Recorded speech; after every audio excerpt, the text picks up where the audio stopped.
We're going to talk about Daniel Bryan and his rise to main event superstardom in the summer of the GOAT. It's the summer of the GOAT, greatest of all time. We're going to talk about Rob Van Dam's return to WWE, and we're also going to talk about Ring of Honor's big weekend that they have coming up in just a few days. So real quick, we'll just talk about Daniel Bryan real quick. Is there any one WWE superstar right now more over than Daniel Bryan? His matches on Raw over the last couple weeks have been show stealers. Like, he stole the show by wrestling twice a couple weeks ago.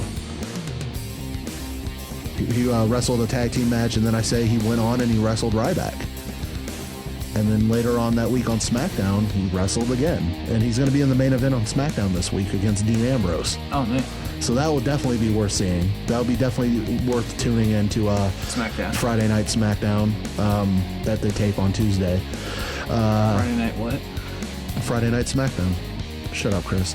Anyway, Daniel Bryan, like, really, is there anybody with a catchphrase? Is there anybody with a reaction that Bryan gets? John Cena gets a nice reaction depending on where he is. Depending on what's going on and how many kids are in the crowd. I was just going to say how many 12-year-olds are in the crowd. John Cena gets a really good reaction. 12-year-olds and girls. 12-year-old girls, women. Mose likes John Cena because Mose likes the good guys. Mose likes the good guys. I don't. Out of all the Cena fans in the world, there's one that I let slide, and that's Mose. Yeah. Because he's right about almost everything else. Except for them. 9 out of 10 ain't bad. I'm just saying. No, but in all seriousness, John Cena is the face of the company. He should be cheered. But is there anybody who has a more consistent reaction than Daniel Bryan? Nope. I mean, losing to 18 seconds the world title to Sheamus at WrestleMania 28, that became this launching point where people were just, he had the yes thing and then later the no chance, and now he's like alternating between the two. I seriously believe that this summer is going to be the summer of Daniel Bryan. He may not win the WWE Championship. He may not win the World Championship, but this will be him main eventing. I think he's going to main event SummerSlam with John Cena. John Cena versus Daniel Bryan, good guy versus good guy for the WWE Championship. Worst case scenario, John Cena has a great match. Finally. Win or lose, Daniel Bryan will give John Cena a great match. I was going to say, it'd take Bryan to make him have a good match. Cena can have good matches. It's only against the right guys. Maybe Bryan might teach him a new move. And then he can bump. Maybe one day after wrestling Daniel Bryan, he'll get up into double digits. Oh, probably not. No. Let's not hold our breath on that one. Might get to 7. No, but is there anybody more over than Daniel Bryan? He can wrestle. He's technically very sound. He won the Pro Wrestling Illustrated Best Technical Wrestler Award for he won it for 4 or 5 years in a row. A lot of people compare him to guys like, Dynamite Kid because of the headbutt thing. The Dynamite Kid, Chris Benoit, if you want to throw that name in, but like Dean Malenko, Eddie Guerrero, the smaller guys who may not have been huge, muscle-bound guys, but can wrestle. Mm-hmm. And I seriously do believe that Daniel Bryan, now that he has grasped the entertainment aspect of WWE, could go on to be the new face of the company. We talked about in the last video we did about Dolph Ziggler being comparable to Shawn Michaels. I very much consider, if you want to compare Daniel Bryan to anyone else, you can maybe compare him to a Bret Hart, but I think he's a better technical wrestler than Bret Hart. Oh, by far. And Daniel Bryan's somebody who almost didn't even wrestle, because of his size and because of whatever other health reasons. I've been a fan of his since I've watched him wrestle as the American Dragon, Bryan Danielson, when he was in Ring of Honor. Mm-hmm. And then there was a gap of time where I didn't get to watch anything, and then I heard he was coming to WWE, and that they paired him with The Miz as his mentor for NXT, like he was going to be a rookie. And then he stole the show the first night with Chris Jericho. That's another feud that I would really like to see, a Jericho-Daniel Bryan feud. I've seen them wrestle maybe once, which doesn't sound right, but it should happen. I'd like to see them have a match. I'll have to look that up. There shouldn't always be I'm a bad guy, you're a good guy, let's wrestle. Sometimes you can have good guy versus good guy matches. Just have a wrestling match. Face versus face match. There you go. But it's one of those, they had it with Orton. Orton's still a face, technically. If you ask me, that SmackDown where Orton RKO'd him would have been the perfect time to turn him heel. Mm-hmm. But hopefully the slow build that they have going, I do see maybe at Money in the Bank, the match that got short on Raw, we see Orton, Daniel Bryan have that match they should have had on Raw, go all the way through, and then we get to see Orton turn heel, and then Daniel Bryan get elevated a little higher. Everybody loves Daniel Bryan. Yeah. Especially the best way to sell it is in Philly at Money in the Bank, where they're going to cheer Daniel Bryan anyway, because that's where a lot of, his history there with Ring of Honor. The crowd's going to cheer him anyway because it's a hardcore town. It'd be a best way to turn Orton heel, just to get that loud reaction of what you want to see happen at every other show down the line. We were at Extreme Rules. That crowd loved Daniel Bryan. I seriously think he has every tool now in WWE that you need to be the face of the company. Like, Cena's always going to be that number one good guy until there's somebody who can take that spot. And that could be Bryan. Think about it, though. They're trying to market their product towards kids. He looks like a toy. He has the beard. Or not a toy, like a stuffed animal. Yeah, it's weird that he has that weird hobo beard. Which they actually made him into a stuffed animal. Yeah, they have these new things called belchers or Bleacher creatures. Bleacher creatures. And it's like, it looks scary as hell, but I'd buy one for my kids. Oh, yeah, I would totally do that. But I'm just saying, Daniel Bryan, he's not the biggest guy. And kids can look up to him like, he's not the biggest guy. But you know what? He believes in himself. He works hard, and he's good at what he does. Maybe if I'm good at what I do and I try the best I can, maybe I could be like Daniel Bryan. Don't you see what I mean? Like, yeah, no. It's the perfect thing that if, the only thing you risk with doing this too soon is it failing horribly because, Cena's such a polarizing figure when it comes to being the face of the company. Without them having a backup guy who can carry that weight, I think Daniel Bryan could totally do it. And worst comes to worst, he just goes back to what he was doing, and then they bring him up when they feel it's right. But yeah. Even where he is at now, he's still doing great. And I think the slow build is the best. I think SummerSlam is a good timetable to go, let's see what he can do in this spot. And then maybe after Cena and him wrestle and Cena beats him, we go down the road and maybe he wins the Royal Rumble and main events WrestleMania 30. I was going to say, I could see, it going back and forth. But I see if he wins the title, I could see it being in WrestleMania. Yeah, steal the show, steal the night. They did it with Chris Benoit at WrestleMania 20, and it's probably not the best example to use. But at the time, it was like the beginning of a new era for WWE, where they weren't going to look at necessarily the biggest, strongest guy. Benoit and Guerrero, two of the world champions at that time, were never the biggest guys, but they were the best at what they did. And maybe WrestleMania 30 will be the new era because I think Triple H will have more power at that point. Because they're moving away from the traditional WWE, big, strong guy type thing with Punk, Daniel Bryan, Dolph Ziggler. They're not looking for necessarily the big muscle-bound guys. Yeah. They're looking for the guys who can connect the best. And I think we have a good group of people. And Daniel Bryan could be the leader of that next new generation, if you get what I'm saying. Send your comments and thoughts our way. Let us know if we're wrong. I want to say we're right. So look, WWE, they signed in El Generico. They're going to the Indies. They're going to find the best workers. He is definitely nowhere near one of the biggest guys. No. And they saw something in him and want him in there. And I don't think it's just because he has a lot of buzz and then maybe... I think it's because of the influence CM Punk has had and helping, saying, hey, maybe check this guy out. They're maybe taking that look and that idea of the indie wrestler and the Ring of Honor guys more seriously because you're hiring ex-football players or ex-models in terms of your divas. They'll be a great WWE superstar. Maybe they're a good superstar in that sense, but they can't do what you need them to do in the ring. Yeah, so finally, I think they're kind of, the more Vince hands power over to Triple H, it's starting to turn. And I like Triple H being in charge of NXT and the developmental territory and all the stuff that they're doing there. And maybe WrestleMania 30 would be the best time.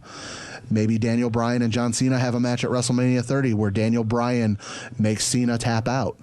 Cena takes a break, and Daniel Bryan is christened the new face of WWE, albeit a very hairy one. Oh, I know, but who knows if he'll have the beard at WrestleMania? Maybe he'll shave. He's gonna look so weird. It's gonna look weird when he finally shaves. It's gonna go back to the Ring of Honor days when he had the shaved head. And he should completely shave it. No, I don't think. I think keep the beard until it becomes annoying, and it has not been annoying yet. And something else I'm totally excited for, not just the summer of the GOAT being the greatest of all time, Daniel Bryan. I can't wait for Money in the Bank. Money in the Bank is going to be great because not only is the pay-per-view always good because you got the 2 Money in the Bank ladder matches, so you're guaranteed something cool there. Not only are we kind of getting a cool build for the program between Mark Henry and John Cena, we're seeing the return of Mr. Pay-Per-View, the second ever winner of Money in the Bank. I'm talking about the whole fucking show, Rob Van Dam. We did it. Yeah. I'm keeping that in the show, too. I'm not editing that. So with TNA's big announcement, we got Quentin Rampage Jackson. WWE, I don't know if it's a direct counter to it, but I like to think it is. WWE decides to announce at Payback via a 48-second promo the return of Rob Van Dam. And I can't say Rob Van Dam without pointing my thumbs at myself. Like you can't say no or yes without doing that. You know, I started doing that in my real life, like the yes, no thing, and nobody got it, so I had to stop so people wouldn't think I was weird. Fucking but idiots. the Rob Van Dam thing, I always do whenever I was so happy when I read that announcement. Breaking news, Rob Van Dam's coming back to WWE. It's where he belongs. RVD belongs on the biggest possible stage to showcase his Van Damness. Like TNA wasn't giving it to him. They brought RVD when Rob Van Dam was in TNA. They brought him in. He had a lot of steam, won the title pretty quick, and then floundered. And then they started building him up as the X Division champion. Then he lost it. And then he lost it and then left. He doesn't belong there. No. Now WWE's offered him a deal apparently where he can work less, where he can do TV pay-per-views and a few house shows, and then they're going to re-examine it in a little bit. It's like a short-term deal. But I feel like if they give him that part-time schedule and he shows up and works more, it'd be better for everybody. People complain about part-timers and everything, but I feel like when the part-timer is somebody like Rob Van Dam or Chris Jericho, somebody who's going to work more than just 3 times in the span of several months, you know, it's worth it. And it's weird, like, isn't Jericho on like a UK tour right now? He's getting ready to go on a UK tour. Oh, that's right. He's getting ready. But So he's still on tour, and he's still showing up Raws. Rock. Jericho's getting ready to do the UK tour. He'll be gone from like August to October. And then maybe he'll come back. But he works more than The Rock did. Yeah, he did. And this is Rob Van Dam. You didn't do it. I still had my thumb out. Okay. I still had my thumb out, though. No, but seriously, it's Rob Van Dam. I went and I watched his WWE produced DVD called One of a Kind. I forgot how much I know I love watching RVD wrestle. I forgot how damn good he was. Like I know RVD's good. Oh yeah. I want to point this out because some people will be like, "What do you think, he fucking sucks?" No, Rob Van Dam's one of my favorite wrestlers of all time. I still have my thumb out. Like I was still, every time I say it, like my thumb just instinctively goes out. But if you've never seen Rob Van Dam, you need to get caught up. You need to be prepared for RVD and what he's about to bring. He is a human tornado of extreme violence. And I don't want to say violence, but I mean, like, he's an extreme tornado of human force. Like, I don't know how to describe RVD to people who have never seen him. Yeah. I really don't know how to describe it. He's one of the greatest performers of all time. And it's WWE doesn't have any real big high flyers, so it's kind of him bringing back some. There's only one guy I know who can turn his body mid-direction. Rob Van Dam. He can hit the frog splash from anywhere on anyone. Rob Van Dam. He's only been in, the thing I like about him leaving TNA is the fact that it shows guys like Christian did it, Booker T, Kevin Nash, they did it, RVD's doing it. Go to TNA, have some fun, take a break, then come back to WWE because it's the real deal. There are certain guys who just belong in the biggest possible stage, and that's Rob Van Dam. He's the whole fucking show. Like, I don't know how else to describe it. I'm really happy. Like, this is the happiest I've been about somebody coming back to WWE in a very long time. I'm kind of blanking. What is the movie that he does where he has the chair? Van Daminator. Okay. I sat there and I've seen Rob Van Dam wrestle a lot. I've seen him do like crazy things. I've seen him. I've seen a couple Van Daminators. I've never seen the Van Terminator. It's something I really want to see. Turnbuckle to turnbuckle? Yeah, turnbuckle, coast to, the thing that Coast Shane to coast. McMahon calls coast to coast. Like, I'm excited for this, and like, I'm excited about the Wyatt family, but I am so excited about the return of Rob Van Dam because he belongs in WWE. He's Mr. PPV.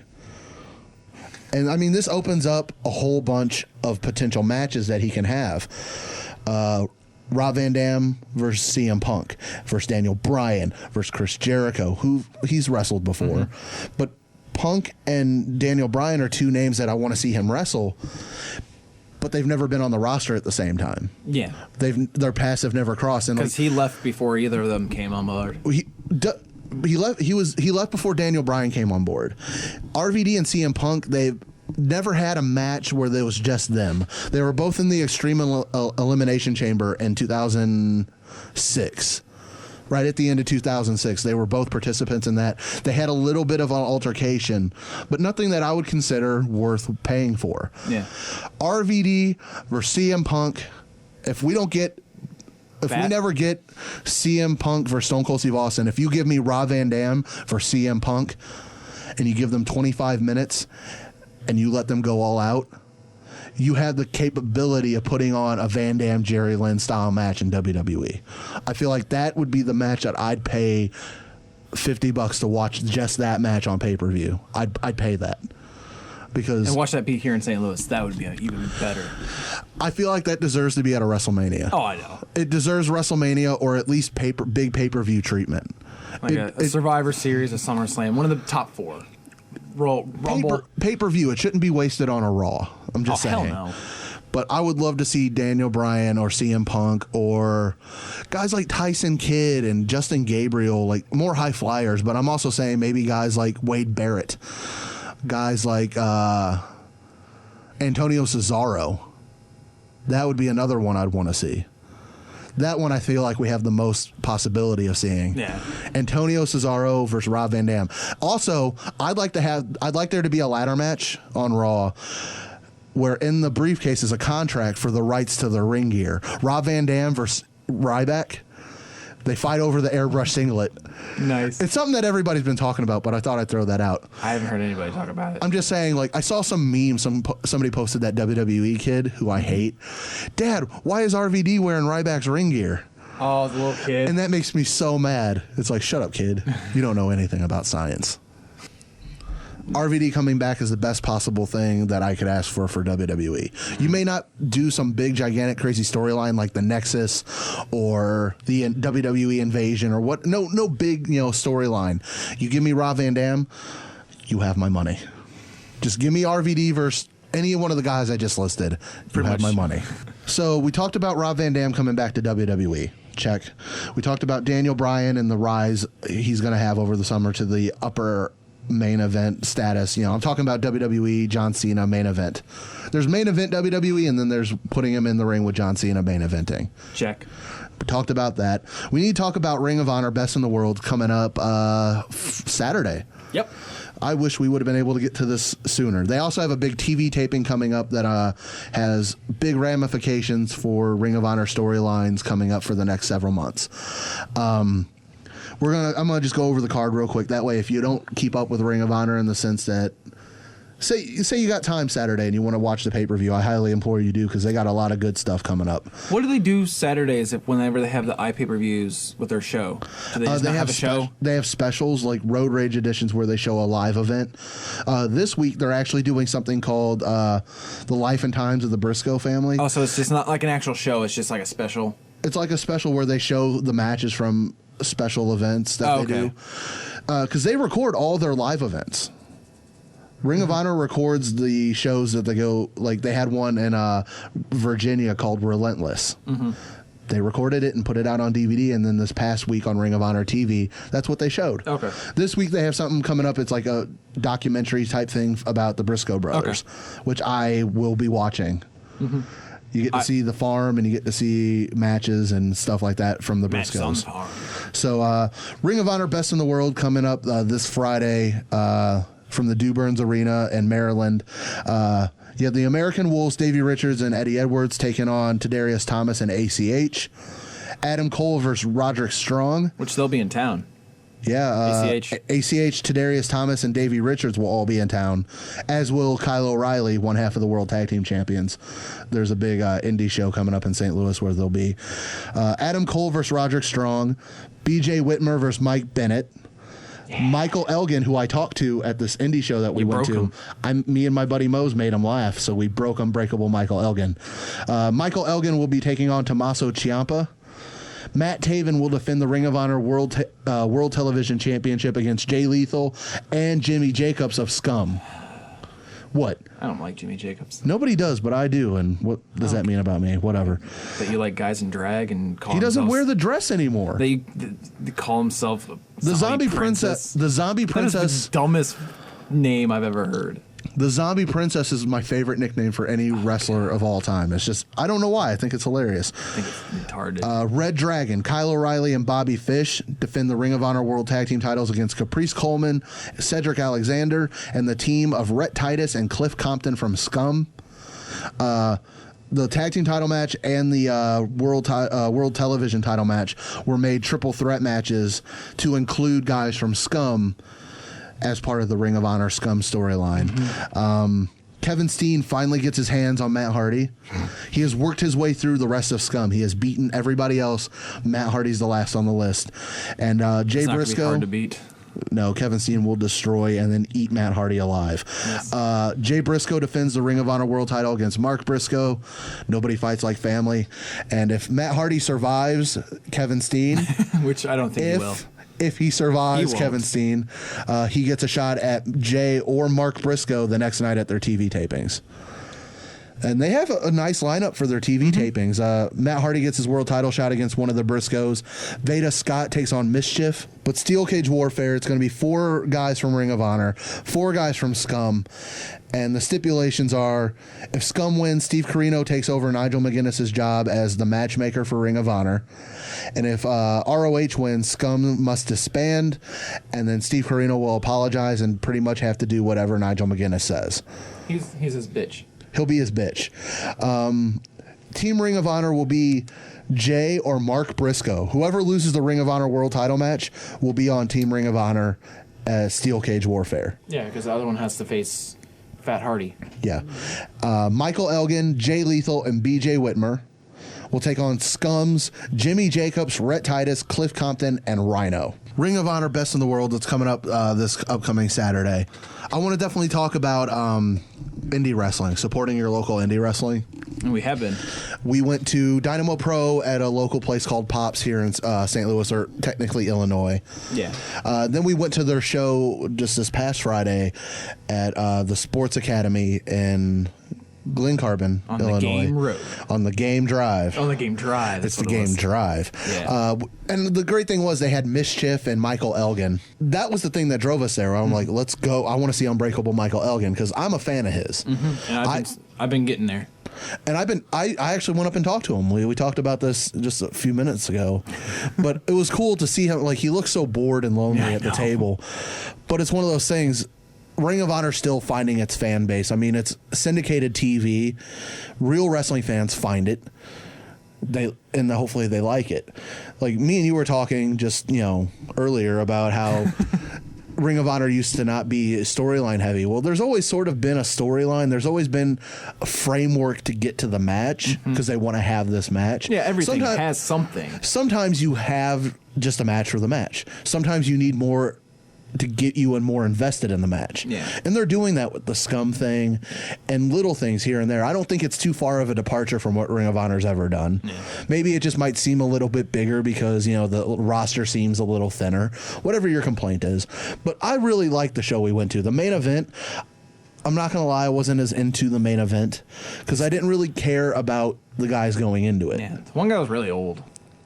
X, whatever his name. Kenny X. Yeah, I think, yeah. And Kevin X. Kevin X. Sorry, I'm thinking of something totally different. I like how when they put him in the corner to check him for weapons and stuff, he put his hands up behind his head like he was getting frisked. That was funny. But, I mean, it was a great show. They should have ended it maybe with the Michael Elgin match or the dog collar match. That was really cool. That was one of my favorites of the night. the Elgin thing was really cool, but I think the dog collar match was my favorite because the thing I love about dog collar matches is there's always the one guy who walks out first, and then the guy who had the idea for the dog collar match always brings out the dog collars. They're never just in the ring waiting for them. No. One guy has to bring it out and throw it to the guy and go, come on, put it on. Let's do this. We're going to fight each other. The lady in front got blood on her. Oh, yeah, the old lady in front, like a couple rows in front of us, got blood on her. My dad had an eye staring contest with the guy. I can't remember his name. Something Wyatt. Whatever. It was hilarious, though, because I told my mom about that, and she goes, yeah, I heard. Like, He told her? yes. And I told my brother about that, and he goes, that's awesome. So let's see if my dad can, Keep doing it. keep doing it, and maybe we'll just jump no, we're not going to jump the barricade. It was just funny because I'm sitting there, and all of a sudden the guy's just staring at, like, over in our direction. I'm like, he's not staring at me. He's like, what's he staring at? And I look over, and your dad is just locked on. He like has he's just sitting there, has his arms crossed, and all of a sudden I look over at the guy, and then he puts his arms, like, crosses his arms and just keeps staring. And I'm like, oh shit, there was like a tumbleweed going. Fuck, something's going down. Everybody hide because this is going to be a fight. No, it was fun. The thing I love about indie shows and why anybody listening should go find local promotions is you never know what you're going to get. You might find something, it's just entertaining. It's not WWE. It's not going to be this big production. It's just going to be wrestling. It takes you back to what you love about it. And I'm looking forward to the one we're going to on the 28th. A lot of, at least 6 Ring of Honor guys. Oh yeah. That's going to be awesome. Support local indie wrestling. Support independent wrestling because you never know where the next guys are coming from. And you might just go and have a hell of a time and just enjoy what you love about wrestling. Like, you strip it down to its bare essentials and you just go watch it and have fun. Like, everybody's there. I saw an old couple that had Mischief shirts on. That was awesome. Yeah. She actually went, I was looking around and I saw her taking a picture with the woman. Oh, really? She went over and could I get a picture? And she's like, yeah, I took the camera. It was cool because you get to, and especially check it out because you never know who will be at these things. You might get to meet somebody you never thought you get to meet. It's fun. You should do it. Definitely check out and support local indie wrestling and support Breakdown Wrestling. Us, yes. These two idiots right here that are talking. We're very independent. I'm BA, that's the beard. Comment, like, subscribe. Find us on Facebook and Twitter and all that stuff. And hopefully you enjoy what we're doing. And we're going to post some more videos soon.